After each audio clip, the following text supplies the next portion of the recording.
Hello everybody, my name is Lurk the Relic, and today I will be reviewing the Transformers Legacy Core Class Shockwave, a figure which is very disappointingly small.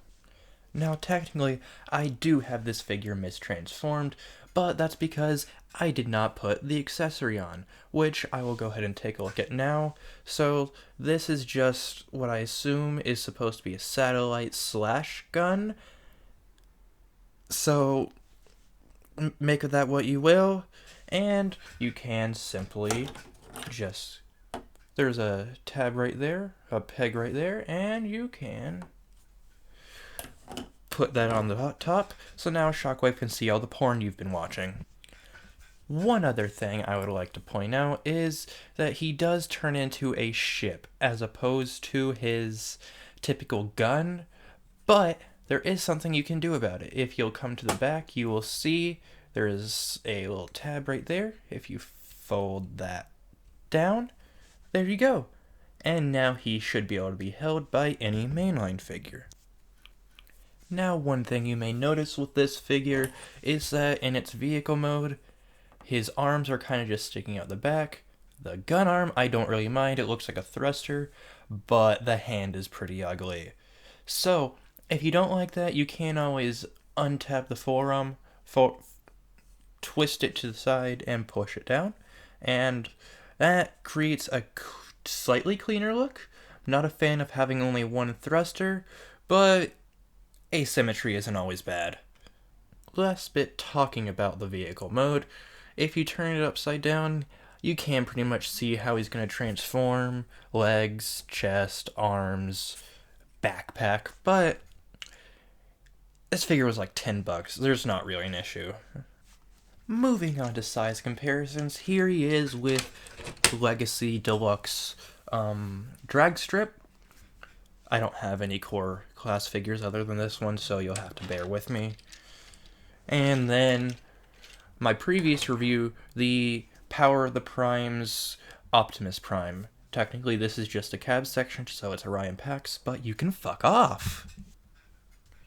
Anyway, with that out of the way, we can go ahead and transform him. First, rip this shit off. Go ahead and split the front of the ship mode or gun mode, depending on your view.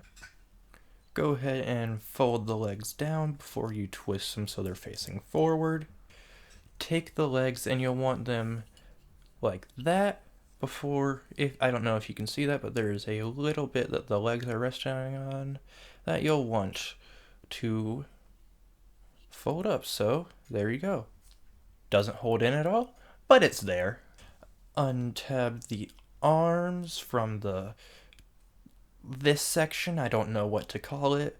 I guess these are supposed to be thrusters, question mark. So just, I don't care, untap them from that. Take the arms and fold them forward like that. Come to the backpack, and this will be the hardest part of the transformation. You'll fold the arms down, then you'll push it up, and you'll see his head is not all the way sitting up, so you'll want to take your finger and I cannot stress enough how scary that is. The amount of force it takes to get his head all the way out shouldn't be that difficult, but it is. Take these gun thruster wing sections and fold them in. They will tab into place, and they actually hold pretty well. Last but not least, you will just bring the arms down. Now that we have Shockwave in his robot mode, he actually does look pretty good. He might be small, but it's still a very appealing robot mode. And don't mind the fact that he's off to one side. My table has this seam in the middle that doesn't like to be perfectly flat, so if I try to put him there, he'll fall over. Turning my light off so that you can see the head sculpt and all the molded detail, you can see Shockwave's head. Don't you fucking dare unfocus. You can see his head sculpt. It looks really good. I've always liked Shockwave. He's had a very simple design, just a single yellow eye and a monochromatic head, but it does look really good with the extra molded detail. Some might say that it's a bit much, but honestly, I do really like it. Then if you move down, his chest has some appealing molded detail. I feel like you could, if you're into like model kits and stuff, you could panel line that if you want, and I think it looked pretty good. The shoulders look pretty simple with a nice Decepticon symbol on it. The gun arm also looks really good. Hand doesn't move at all, obviously, but it doesn't have to because of it's a figure this small.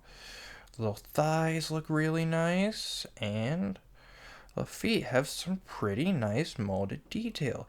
I'd say this is a pretty good update to the original design. Moving on to the back, even it doesn't look too bad. Sure, these parts are obvious kibble, but I don't really mind it. It's a tiny figure, and for a tiny figure to be this well done is impressive.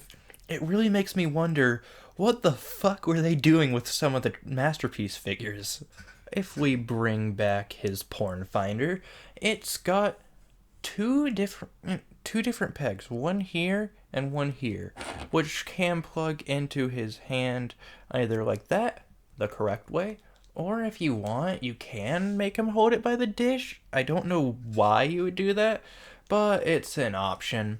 But I don't really know how this is supposed to serve as a weapon. Like maybe it's some kind of sonar cannon. I really don't know. Shockwave does also have ports on the top of right below his knees and his shoulders, so if you wanted to, you could plug it on his side, the side of his leg.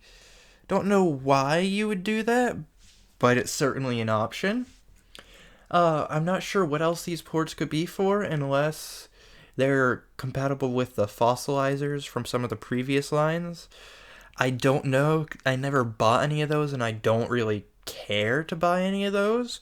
But leave a comment if I'm right about that, or if I'm wrong. I really don't know, and I'm kind of curious. Posability is pretty much what you'd expect for a figure of this size.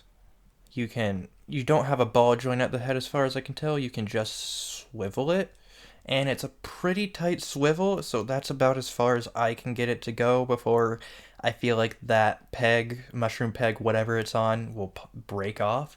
And I guess you could make him look down if you push his head in, but please, don't fucking do that. His shoulders are on a ball joint, so it can move out that far, and it can go a full 360, and you can kind of, don't know how well you can see that, it does wiggle a little bit, so if you want to consider that a butterfly joint, you can. I'm never gonna use that, but your toy, do what you want, I guess. He does also feature a ball joint at the elbow, so he can get about 90 degrees at the elbow. I'm sorry about the lack of focus. My camera is acting up. Well, not even my camera. My camera died before I could film this, and I have to record on my phone. Just like the last video. Yay. But you can also, like, swivel the cannon all the way around. That's about it for that, though. His thighs are also on a ball joint, so he can kick forward that far, back that far, and out that far, while also having a little bit of wiggle, so his knee is on a ball joint that can go out that far, but he also has this transformation panel that if you flip it out, he can bend more, but I do not like that panel because it tends to make him wobbly, so that's not really good. You can also swivel the knee all the way around, so that's nice. The posability on this guy isn't great, but it is serviceable. So you can get him into some okay poses if you're into collecting core class figures. I'm sure this will look great with all your other core class figures. I don't really plan on getting any of the core class figures, except the Dinobots. I might get those now that I've seen that the combined mode of those, I might start looking into those guys.